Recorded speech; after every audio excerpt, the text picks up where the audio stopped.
Hi friends and subscribers, this is Mehmood Sheikh, and from past few videos I am working on developing a college management system using PHP is one of the widely used framework Codeigniter.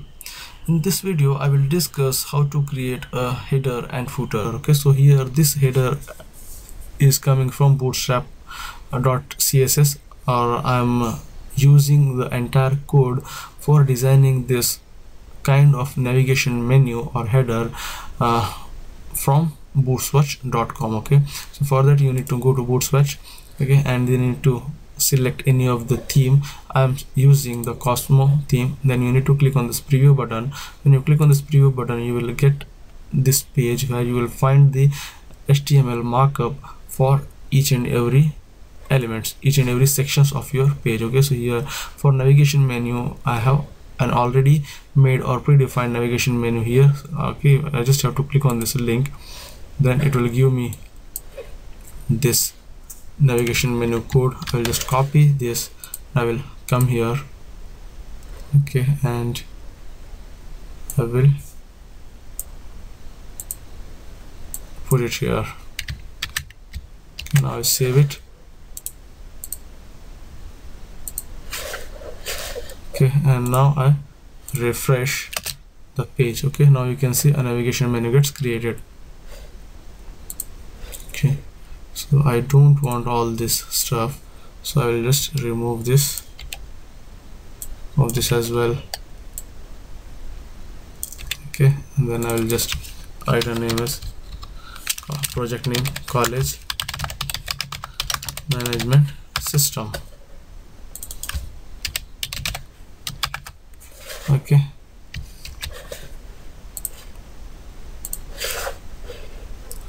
now let me change the color,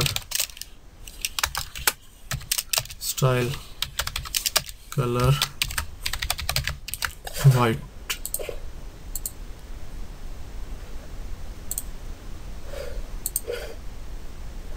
Oh sorry, it should be color.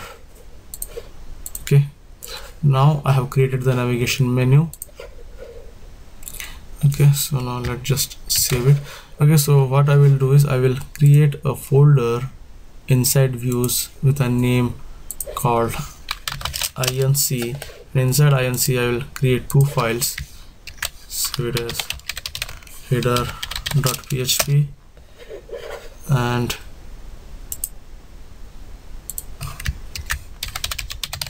footer.php.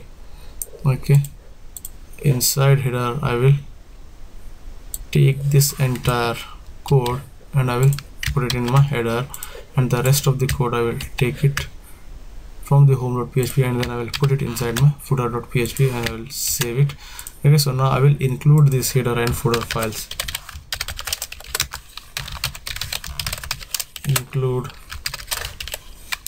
slash header.php, copy, okay, and footer.php. okay, so now let me just refresh the page. Now you will see the same effects. okay, you will not see any changes because I have included these files. okay, and now I will create a div with a class of container. okay, so this class is coming from bootstrap.css framework. okay, and then I will write a message as admin dashboard. okay, I'll save it. okay, now it's displaying me admin dashboard. okay, so that's all for this video. I hope you like this video. I hope you got some useful and valuable information out of this video. okay, if you like this video, click on like button, share it with your friends, and don't forget to subscribe to our channel, and I will see you guys in my next video, and thanks for watching.